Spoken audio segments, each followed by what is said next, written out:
예, 여러분께서 오늘 그 설교 제목을 보시면은 좀 특이하다, 이상한 제목이다라고 느끼실 겁니다. 이 제목은 사실상 1996년에 개봉이 돼서 아카데미상을 받은 그 영화 제목입니다. 영어로 A Man for All Seasons라는 그 제목인데, 그걸 제가 좀 의역을 해서 모든 계절을 맞는 사람이라고 했습니다.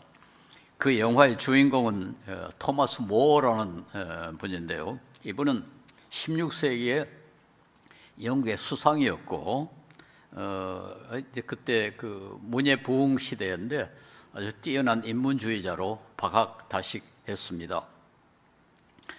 그가 그 유명하게 된 것은 유토피아라는 책을 썼기 때문입니다. 유토피아라는 말은 유라는 말, 그 헬라 말로 없다는 뜻이고, 토피아는 토포스라는 곳, 장소, 그런 뜻을 갖고 있습니다. 그래서 유토피아는 문자적으로는 없는 곳, 이 세상에 없는 곳, 그런 것인데, 이 모어의 책 내용 때문에 이걸 이상세계라는 의미로 지금 오늘 정착이 됐습니다.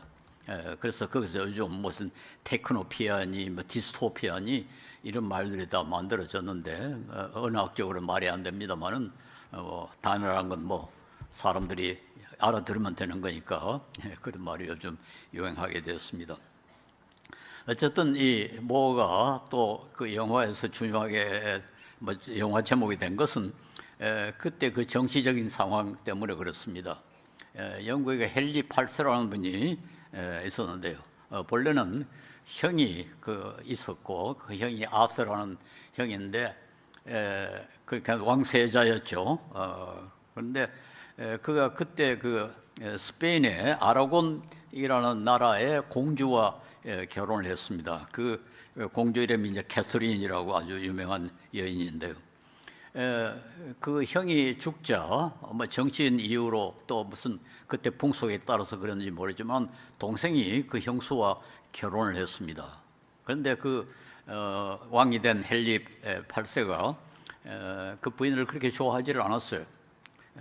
그래서 그 뭐 자기 애인이라고 할 수 있는 앤이라는 뭐 시녀 궁중에 중요한 그 역할을 한 여자인데, 그분과 결혼을 하려고 이혼을 하겠다고 했는데, 그때는 그 교황의 허가가 있어야 이혼이 됐던가 봅니다. 그래서 교황청에다가 그 첫째 결혼이 무효라는 것을 선언해 달라 그렇게 요청을 했는데, 그때 교황 클레멘트 7세가 그걸 허용하지 않았습니다. 그것도 물론 종교적인 이유도 있겠지만 또 정치적인 이유도 있었습니다. 어쨌든 그 결혼이 그 결혼 무효화가 인정을 받지 않으니까 자기 스스로 교황청과 관계를 끊어버리고 영국 교회는 독립하겠다 그렇게 선언을 하고, 캐서린과는 이혼하고 결국은 앤과 결혼을 했습니다.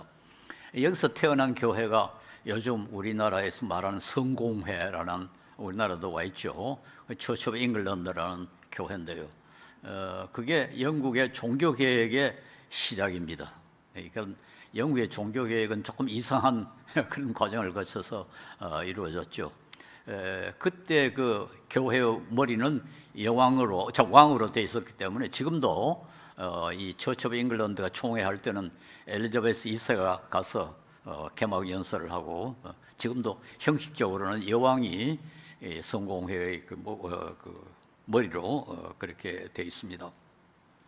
어쨌든 이때 그 모어는 독실한 천주교인이었고, 또 원칙주의자로서 종교개혁도 반대하고, 왕의 이혼이나 결혼도 아주 강력하게 반대를 했습니다. 그 때문에 그는 결국 런던 타워라는 감옥에 갇히게 되고, 나중에 단두형 사형을 당하게 됐습니다.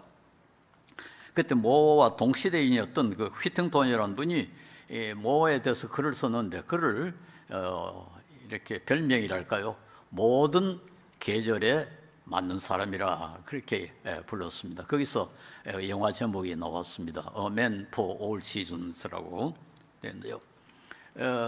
그는 한편으로는 아주 철저한 원칙주의자였고 양심적인 그런 인물이었지만 다른 한편으로는 아주 재치가 넘치고 겸손하고 사교적이고 때로는 아주 즐겁게 놀 수 있으면서 또 어떤 때는 아주 슬플 정도로 그렇게 엄숙한 그런 사람이었습니다. 그러니까 모든 상황에서 잘 적응할 수 있는 인물이라는 그런 뜻에서 모든 계절에 맞는 사람이라 이렇게 불렀습니다. 그래서 그 제목으로 영화가 만들어졌습니다.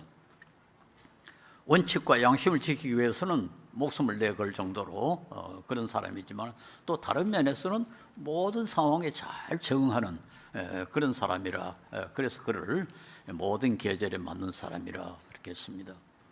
제가 이런 제목을 여기 설교에다 사용하는 이유는 바로 바울 서신을 읽으면은 바울이 바로 모든 계절에 맞는 사람이라는 그런 인상을 받았기 때문에 그렇습니다. 오늘 성경에 우리가 읽은 빌립보서 4장 13절에 보면은 바울이 내게 능력 주시는 자 안에서 내가 모든 것을 할 수 있느니라. 이게 모든 것을 할 수 있다 하는 말은 좀 동사로 되어 있습니다만은 모든 상황에 적응할 수 있다 그런 의미입니다. 그래서 이 그 세 번역에는 모든 상황에 적응할 수 있는 그런 뜻으로 이해를 했습니다. 그건 앞에 13절 앞에 있는 12절에 그 바울이 좀 말하고 있습니다. 나는 비천에 처할 줄도 알고 풍부에 처할 줄도 알아. 모든 일, 곧 배부림과 배고픔과 풍부와 궁핍에도 처할 줄 아는 일체의 비결을 배웠노라. 그렇죠. 비천에 처할 줄도 알고 풍부에 처할 줄도 알고 모든 일에 배고플 때나 배부를 때나 풍부할 때나 궁핍할 때나 다 거기에 적응할 수 있다. 그래서 이 세 번역에 처할 줄 안다는 말을 적응할 수 있다라고 번역을 했습니다. 모든 것에 적응하고 모든 상황에 다 견딜 수 있다. 그렇다고 해서 바울이 여기도 타협하고 저기도 타협하고 그런 사람은 아니었습니다. 마치 모어가 그런 사람이 아니었죠. 자기 원칙을 지키기 위해서 양심을 지키기 위해서는 목숨을 내놓을 정도로 그렇게 아주 철저한 사람이었습니다만은 그는 모든 상황에 적응할 수 있었다. 바울도 그런 사람이었다. 이렇게 생각하기 때문에 저는 바울은 모든 계절에 맞는 사람이라 이렇게 말할 수 있다고 생각합니다. 우선 오늘 본문의 처음 8절이 우리의 관심을 끄는데요. 한번 보십시다. 끝으로 형제들아 무엇이든지 참되며 무엇이든지 경건하며 무엇이든지 옳으며 무엇이든지 정결하며 무엇이든지 사랑받을 만하며 무엇이든지 칭찬받을 만하며 이게 무엇이든지 쫙 나오지 않습니까? 뭐든지 자꾸 옳은 것, 뭐든지 참된 것, 뭐든지 정결한 것 이런 건 다 생각하라 뒤에 그렇게 했는데 참고로 여기 이 나열된 덕목들 참되고 옳고 이 정결하고 이게 모두 구약성경에 나오는 미덕이 아니고 그리스 문화에서 나오는 미덕입니다. 이 구절은 사실 더 놀라울 정도로 이 그리스적인 헬라 문명에서 아주 조장하고 강조하던 그런 미덕들을 여기다 언급을 하고 있습니다. 그래서 우리 번역은 사실은 조금 그 상황을 오해해서 이렇게 번역을 했는데요. 사실 여기에 잘못 번역된 것이 꽤 많습니다. 예를 들어서 경건한 것 하는 것은 그리스도인들은 경건한 것보다는 고상한 것이라고 번역을 해야 됩니다. 뭐든지 고상한 것. 그리고 옳은 것이란 말은 정의로운 것. 그리스 사람들의 미덕 가운데 정의가 아주 중요하죠. 그 다음에 정결한 것. 이것도 이 성경적인 표현이지만 그리스에서는 순수한 것. 이렇게 번역을 해야 됩니다. 그리고 이게 덕이 되는 것이라고 번역을 해야 한 것은 사실 이 덕이 된다는 말은 헬라 말로 excellent, 뛰어난 것. 그렇게 번역을 해야 됩니다. 그래서 무엇이 덕이 되는 것이 아니라 무엇이 뛰어난 것. 그 다음에 무엇이든지 명예로운 것. 이 앞에 말한 여러 가지 그 미덕을 둘로 요약을 해놨는데 하나는 뛰어난 것, 하나는 명예로운 것. 바울이 이런 것은 그리스도의 미덕이니까 무시해라 그렇게 말한 게 아닙니다. 그런 덕목들을 생각하라. 이 생각이라는 말도 이 성경적인 표현은 아니죠. 성경은 물론 생각이라는 말이 나옵니다만은 제일 생각을 강조하는 것이 그리스도인들이죠. 그리스도인들은 이 사고, 생각하는 걸 아주 중요하게 생각했거든요. 그래서 이게 생각이라는 말을 썼는데요. 이 생각이라는 말은 단순히 머리에 의식하라는 뜻이 아니고 심각하게 고려하라 하는 그런 단어로 사용을 했습니다. 어쨌든 바울은 그리스 사람들이 중요하게 생각하는 것, 그리스 사람들이 뛰어나다고 생각하는 것, 그리스 사람들이 명예롭다고 생각하는 것, 그런 걸 너희들도 심각하게 고려하라 그렇게 가르치고 있습니다. 예, 바울사도는 고린도전서 1장 23절에 보면은 십자가의 도와 그 헬라 사람들의 생각은 완전히 다르다고 이야기해요. 십자가의 도가 이방인들에게는 어리석은 것이다. 이게 이방인이라는 말은 그리스 사람들을 뜻하거든요. 그 십자가의 도와 그리스의 문화는 전혀 다른 거다. 그렇게 말하면서도, 그렇게 말하는데도 불구하고 그는 그리스 문화에서 뛰어난 거, excellent, 그리스 문화에서 명예로운 거, honorable, 이런 것은 심각하게 고려하라. 뭐든지 참된 것, 뭐든지 고상한 것, 뭐든지 순수한 것, 뭐든지 사랑스러운 것, 뭐든지 명예로운 것, 뭐든지 뛰어난 것, 이걸 심각하게 고려하라. 예, 여기서 보면 바울 사도는 그렇게 속 좁은 배타적인 그리스도인이 아니었습니다. 그는 전능하신 온 우주의 주인이신 하나님을 섬기는 사람이고, 우리도 그런 하나님을 섬깁니다. 그렇기 때문에 그는 모든 계절에 맞는 사람이 될 수 있었고, 또 우리도 그렇게 돼야 된다고 말할 수 있습니다. 바울이야말로 히브리인 가운데 히브리인 아닙니까? 그 시대 그 유대인과 유대인과 헬라인 이렇게 대조가 많이 이루어졌는데, 바울은 철저한 유대인이죠. 그러면서도 그리스의 미덕을 심각하게 생각하라. 예, 우리 이 생각이란 말, 이건 옛날 그 고대 그리스인들은 생각하면은 알고, 알면 행동한다고 믿었어요. 그래서 플라톤은 그렇게 가르쳤습니다. 교육만 시키면은 알게 되고, 알면은 그대로 행동한다. 우리 성경은 믿는다는 걸 강조하고 지킨다는 걸 강조를 합니다만, 그리스인들은 알고 생각하는 걸 강조를 했어요. 그건 유교도 마찬가지입니다. 유교도 이 학문을 존중하고 교육을 중요시하는 이유는 교육 받으면 알면 행동한다. 요즘 이제 그렇게 안 됐기 때문에 세상이 좀 엉망이 됐습니다만은, 고대인들은 그렇게 생각하지 않았어요. 그래서 바울이 여기 생각하라 하는 말은 생각만 하라 하는 뜻이 아니라 실천하라 하는 것을 뜻하고, 나중에 보면은 바울은 심각하게 행동하라는 것도 가르치고 있습니다. 어쨌든 바울이 섬기는 하나님, 우리가 섬기는 하나님은 온 우주의 주인이십니다. 단순히 조그마한 이 기독교라는 코너, 교회라는 코너에 국한된 하나님이 아니라 모든 문화, 모든 지역, 모든 부분을 다 관리하시는 전능하신 우주의 하나님이십니다. 그러므로 아브라함 가이페의 유명한 발언이 있지 않습니까? 인간 존재의 모든 영역에서 모든 것의 절대 주권자이신 그리스도가 내 것이다 라고 주장할 수 없는 부분은 한 뼘도 없다. 온 우주에 뭐 어떤 영역이든지 어떤 지역이든지 어떤 시대든지 그리스도께서 이게 내 거다 할 수 없는 부분은 하나도 없다. 모든 것은 그리스도의 통치하에 있다.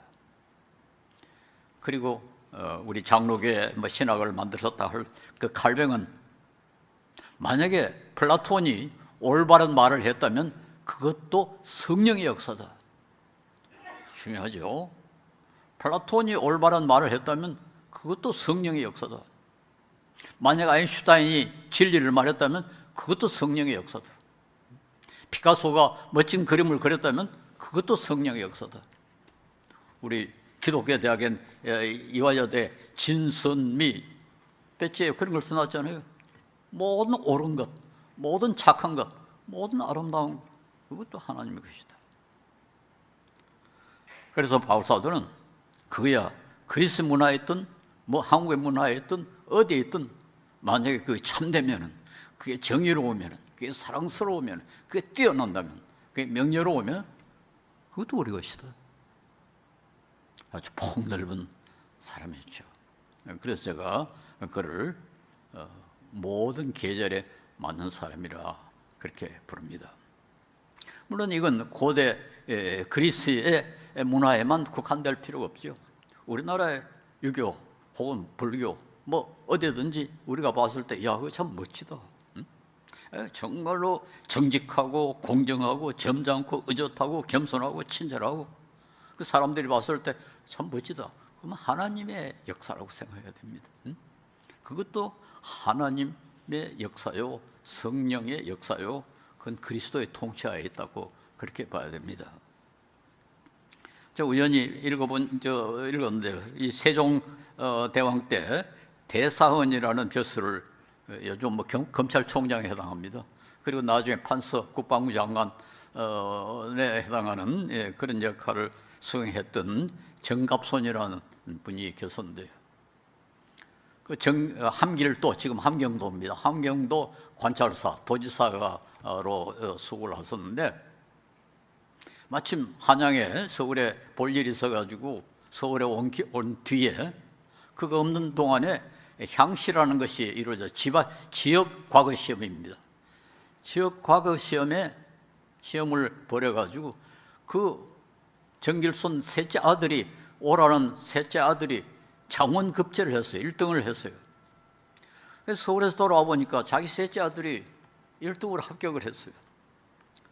정갑손이 말하기를 내가 관찰소에 있는 한 절대로 내 아들이 향시에 합격할 수 없다. 무효.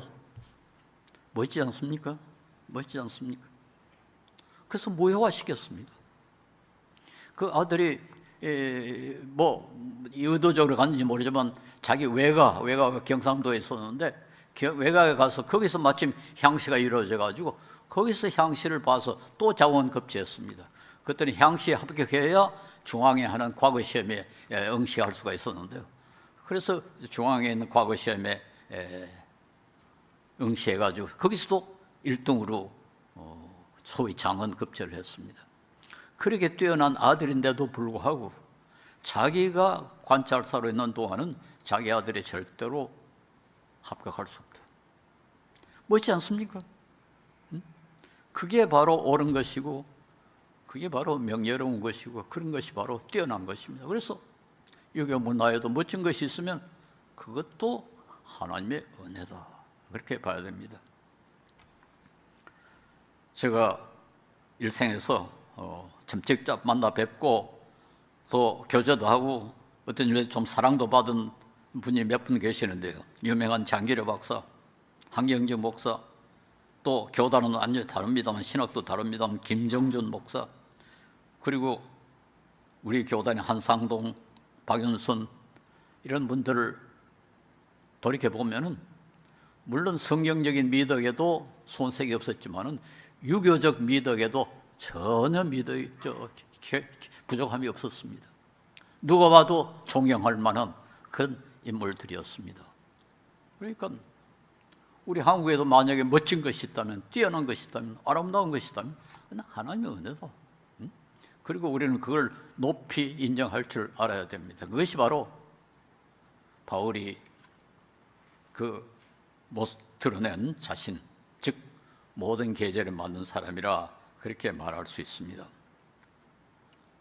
그 4장 9절에 보면 너희는 내게 배우고 받고 듣고 본바를 행하라. 우리가 바울에게 배우고 바울로부터 가르침을 받아가지고 그대로 하라. 그건 뭐 우리가 상식적으로 아는데 이게 한 단어가 본바를 행하라. 바울의 행동하는 것, 바울의 인격이 어떤 것, 그걸 보고 그대로 행하라. 바울은 다소라는 헬레니즘 중심지, 헬레니즘 문화의 아주 유명한 중심지였습니다. 거기서 태어났고 거기서 교육을 받았기 때문에 그리고 로마 시민권을 가진 사람이기 때문에 그리스 미덕에도 아마 뛰어났을 것입니다. 자기가 어떻게 행동하는가, 어떻게 사는가를 보고 그대로 행하라, 그렇게 가르쳤습니다. 그런데 바울이 왜 이렇게 모든 것을 할 수 있는 모든 계절에 적합한 사람이 되었고 또 되려고 했을까요? 12절에 나는 비천할 줄도 알고 풍부에 처할 줄도 알고 또 모든 일, 배부름과 배고픔과 풍부와 공핍에 처할 줄 아는 일체의 비결을 배웠노라. 이 말을 왜 여기다 했을까요? 앞뒤 문맥을 보면은 바울이 이 편지를 쓸 때 상황을 어느 정도 좀 알면은 이걸 알 수가 있습니다. 바울은 이 빌립보서를 로마 감옥에서 썼습니다. 이게 옥중서신이라고 그러죠. 그런데 바울이 감옥에 갇혔을 때 바울이 세운 많은 교회들이 있습니다만은 그 교회들 가운데 바울을 가장 사랑하고 가장 그래도 이 고난에 동참하려고 애를 쓴 교회가 바로 빌립보 교회입니다. 그래서 빌립보 교회도 바울을 사랑했고 바울도 빌립보 교회를 특별히 중요하게 생각했는데 그가 세운 유럽에서 세운 첫 교회이기 때문이 아닌가 합니다. 어쨌든 바울 빌립보서에 보면은 시작할 때 나 사도된 바울은 그런 말이 없어요. 다른 편지의 서두에는 나 사도된 바울은 자기가 사도라는 걸 강조를 하는데 빌립보서에서는 그런 말이 없어요. 그건 왜 그랬냐 하면 의뢰 아니까. 빌립보서는 의뢰 바울의 사도직이라는 걸, 사도라는 걸 인정했으니까 그걸 다시 반복할 필요가 없기 때문이죠. 그 정도로 그렇게 바울을 인정했고 바울을 사랑했습니다.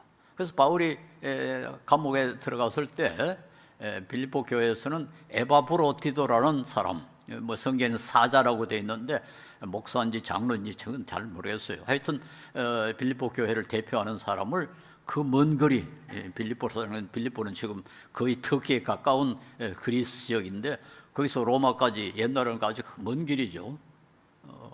보냈습니다. 로마에 가서 바울이 감옥에 있으니까 얼마나 불편하겠느냐, 밖에서 좀 시중을 들어라.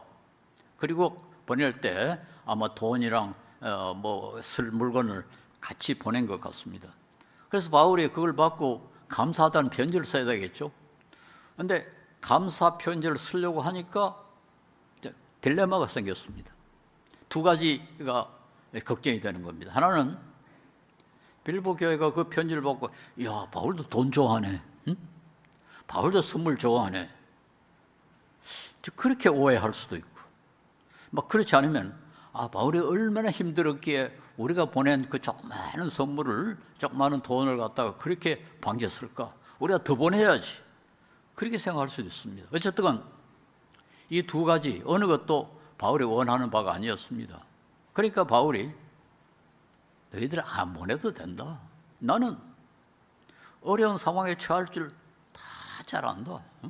내가 이런 상황에도 적응할 수 있고 저런 상황에도 적응할 수 있으니까 걱정 마라. 이렇게 지금 쓰고 있는 겁니다. 나 힘들 때도 잘 견뎌낼 수 있다. 나는 모든 계절에 맞는 사람이니까 감옥에 있어도 얼마든지 거기 적응할 수 있다. 이렇게 지금 쓴 겁니다. 예, 바울이 왜 모든 계절에 맞는 사람이 되었겠습니까? 뭐 때문에 이런 상황이나 저런 상황에 다 적응할 수 있는 그런 사람으로 되려고 했고 그렇게 되겠습니까? 물론 그렇게 하면 편리하죠. 생존하기가 좋죠. 아주 어려운 상황에 잘 적응해 본 사람은 그 뒤에 걱정할 필요 없습니다. 어려울 때도 과거에도 잘 견뎠는데 얼마나 견딜 수 있다. 그래서 우리가 우리 속담에 젊을 때 하는 고생은 사서로도 해라, 그런 말 있죠. 여러분 젊은이들 고생하는 거 그거 아주 중요합니다. 저는 뭐가 어려울 때 정말 우리나라가 지지리도 가난했을 때 살았으니까 그리고 질서도 없고 참 후원시적인 그런 그 풍속이 지배하던 사회에서 어릴 시절을 보냈으니까 그게 사는데 얼마나 도움이 되는지 몰라요. 그래서 여러분 군대 가서 엄청나게 얻어맞았기 때문에 두들겨 맞는 것도 잘 견딜 수 있습니다. 그러니까 젊어서 당한 고생은 스스로 되라. 우리 젊은이들에게 도움이 될 겁니다. 그런데 바울이 그 때문에 모든 일에 적응하려고 했을까? 아마 그건 아닐 겁니다. 아니면은 그리스인들이 모든 일에 뛰어난 사람을 존중했으니까 그리스인들의 그 이상은 모든 일에 엑설런트, 뛰어난 사람이 되는 겁니다. 한 가지만 뛰어난 게 아니고 모든 일에. 이게 그 문예부흥 때도 그대로 내려와 가지고 문예부흥의 인간상의 이상이 바로 그 이태리 말로 우오모 유니버살레라는 게 있습니다. 즉 보편적인 인간, 모든 것에 뛰어난 사람. 그걸 일반적으로 레오나르도 다빈치를 그런 사람의 표본으로 삼습니다. 다빈치는 화가일 뿐만 아니라 조각가였고 발명가였고 생물학자였고 천문학자였고 시인이었고 철학자였습니다. 그러니까 뭐 모든 면에 뛰어난 그런 인물이었죠. 그래서 대개 르네상스 시대의 가장 대표적인 인물을 레오나르도 다빈치라고 그렇게 합니다. 그건 에라스무스도 그랬고 저 토마스 모아도 그랬습니다. 바울도 그런 그 그리스인들의 이상을 추구했기 때문에 그렇게 됐을까? 물론 그게 나쁘진 않습니다. 뭐 고생을 젊어돼가지고 모든 것 적응할 수 있는 거 편리하죠. 생존에 편리하고 또 존경받는 거 뭐 나쁘질 않죠. 그러나 바울이 모든 계절에 맞는 사람이 된 것은 뭐 그런 것이 아니고 전혀 다른 목적으로 모든 계절에 뛰어난 맞는 사람이 되었습니다. 그걸 이 빌립보서가 아니라 고린도전서에 그게 나타나 있습니다. 고린도전서 9장 20절에서 23절 좀 띄워주십시오. 조금 깁니다만 한번 보십시오. 유대인들에게 내가 유대인과 같이 된 것은 유대인들을 얻고자 하며 유대인들한테 가서는 유대인처럼 되었다. 율법 아래에 있는 자들에게는 내가 율법 아래에 있지 아니하나 율법 아래에 있는 자 같이 된 것은 율법 아래에 있는 자들에게는 자기는 율법 아래에 있는 사람이 아닌데도 불구하고 율법이 있는 자와 같이 된 것은 율법 아래에 있는 자들을 얻고자 하며 율법 없는 자에게는 내가 하나님께는 율법 없는 자가 아니요 도리어 그리스도 율법 아래에 있는 자이나 율법 없는 자와 같이 된 것은 율법 없는 자들을 얻고자 함이라. 약한 사람에게는 내가 약한 자와 같이 된 것은 약한 자들을 얻고자 하며 내가 여러 사람에게 여러 모습이 된 것은 아무쪼록 몇 사람이라도 구원하고자 함이니 내가 복음을 위하여 모든 것을 행함은 복음에 참여하고자 함이라. 바울은 유대인에게는 유대인처럼 행동하고 이방인에게는 이방인처럼 행동하고 율법 아래에 있는 사람들에게는 율법 아래에 있는 사람처럼 없는 사람에게는 없는 것 사람처럼 그렇게 행동했다는 거 아닙니까? 왜? 그래서 한 사람이라도 더 전도하기 위해서 한 사람이라도 그리스도의 사람을 만들기 위해서 그렇게 했다. 모든 일에 여기 모든 일을 말을 썼습니다. 모든 일에 이게 바울의 근본적인 목적입니다. 미국의 초등학교 교사였던 그 메리 리드라는 선교사는 처음에 인도에 가서 선교를 하다가 한센스 병에 걸렸어요. 그러니까 나병이죠. 그때 이 리드 선교사는 하나님께서 나를 한센스 환자로 만든 것은 그 한센병 환자들을 전도하라고 하시는구나. 그래서 낙망하지 않고 그 한센병 환자가 돼가지고 한센병 환자들에게 주로 전도를 52년간 아주 열심히 많은 열매를 거두면서 했습니다. 그게 바로 그 상황에 적응한 거 아닙니까?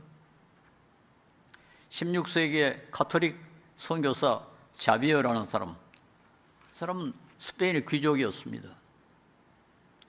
귀족이면서 인도에 가서 선교를 하는데, 인도에 가니까 인도 사람은 가난한 사람을 상당히 존중하는 그런 문화가 있더래요.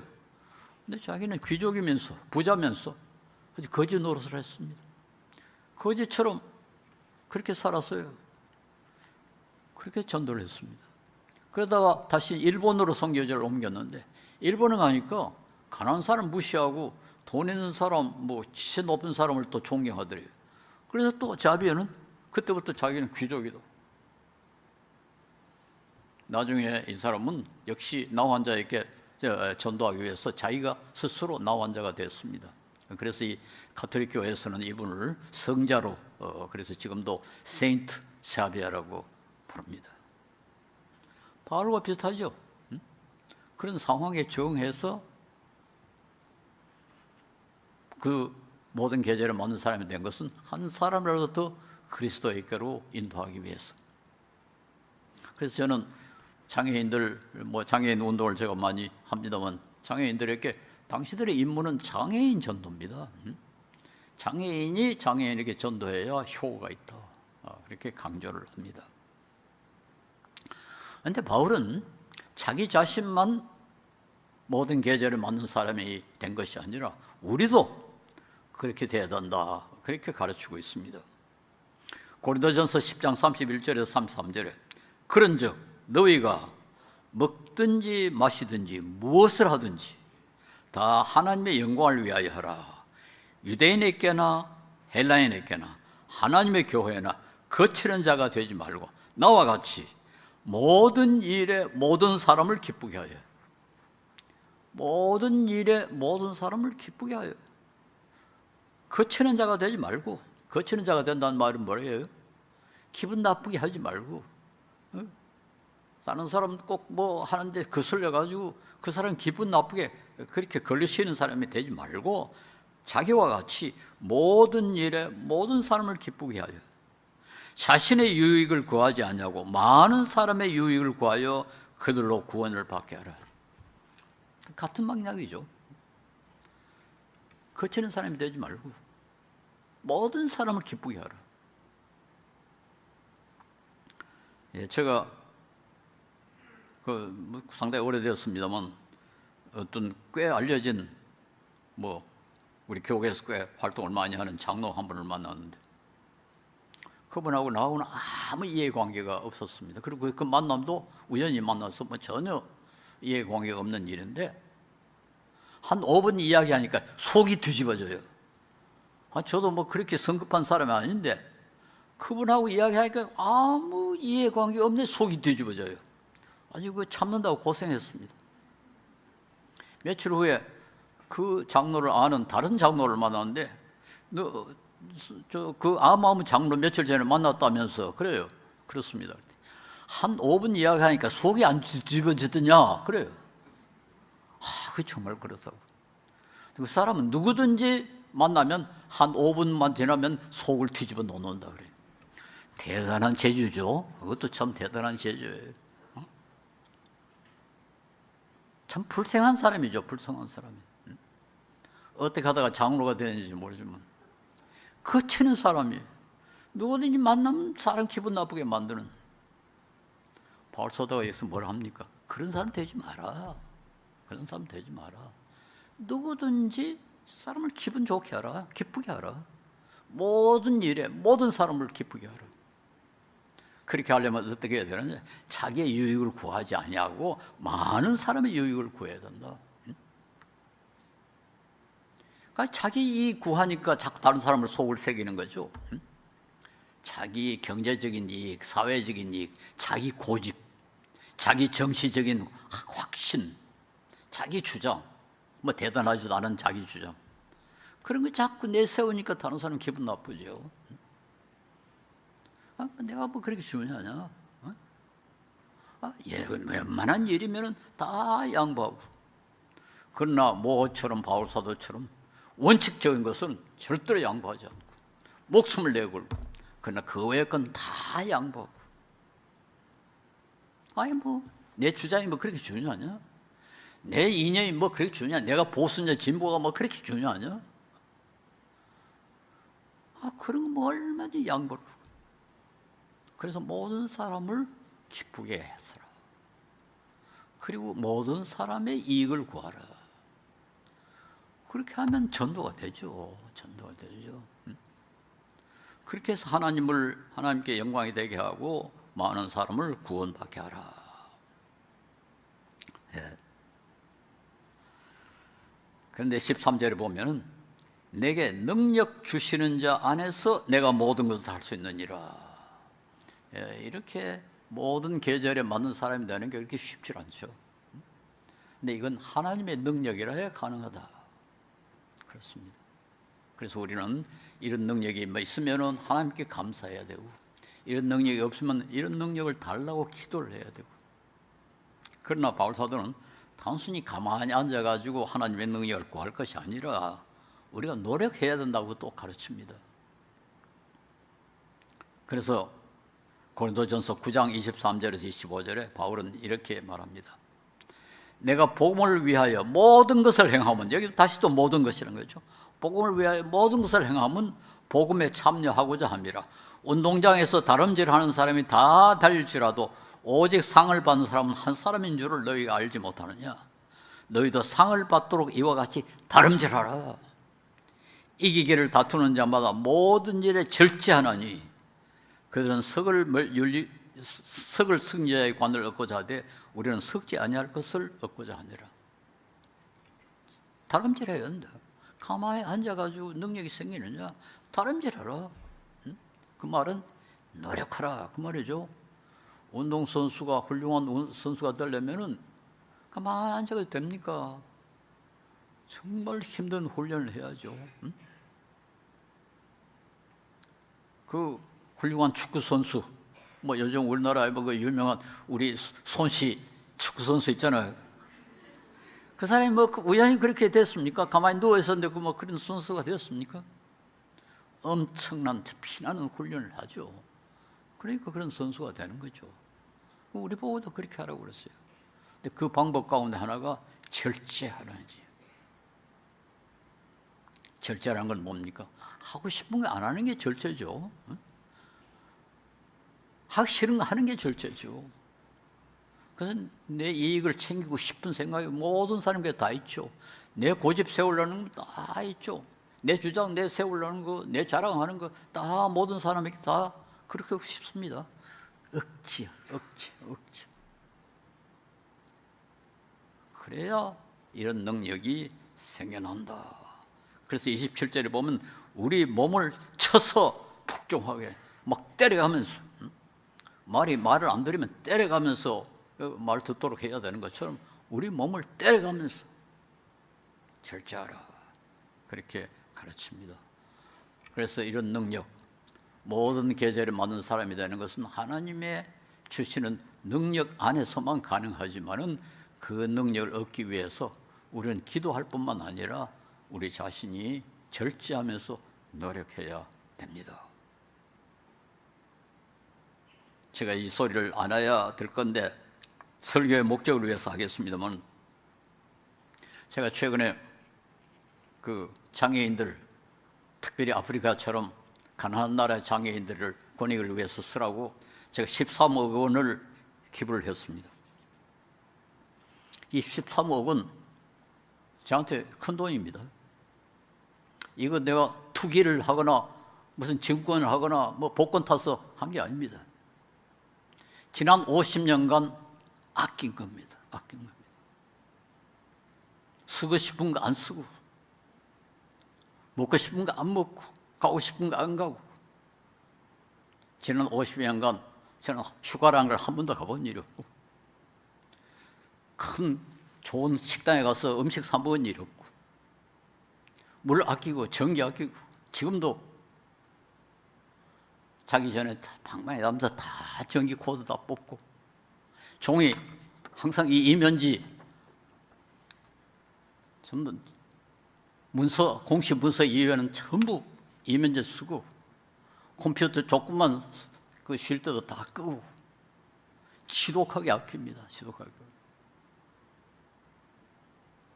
저는 태글모아 태산이라는 걸 믿습니다. 조금씩 아끼니까 그게 모아져요. 그래서 13호를 만들었습니다. 예, 우리 집사람은 설교할 때 부디 그따위 소리 하지 말라고 지금 그럽니다만은 제가 자랑하기 위해서가 아니라 이게 뭐 제 삶 전체가 하나님 은혜인데 자랑할 게 뭐 있습니까? 여러분의 이렇게 자극을 드리기 위해서 이 말씀을 드립니다. 근데 제가 이렇게 아끼는 것은 무슨 단순히 기부하기 위해서 아낀 것이 아니라 저는 1970년도부터 환경운동을 했습니다. 우리 환경이 지금 심각하게 되어간다. 그러니까 물자도 아끼고 전기도 아끼고 모든 걸 아껴야 환경오염이 줄어든다. 그런 확신 때문에 이렇게 했습니다. 지금 보십시오. 난립니다. 지금 미국에는 산불이 나고 홍수가 일어나고 유럽에도 지금 금년에 너무 더워가지고 지금 야단이 나고 우리나라도 지금 이렇지 않습니까? 내년에 또 있습니다.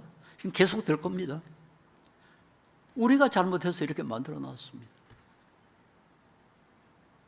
그런데 가지고 뭐 다른 사람이 해결하겠지. 우리 그리스도인이 그래서 해야 되겠습니까? 그래서 저는 아낍니다. 아끼니까 돈이 남고 돈이 남으니까 기부도 할 수가 있습니다. 여러분 아껴야 됩니다. 아껴야 돼요.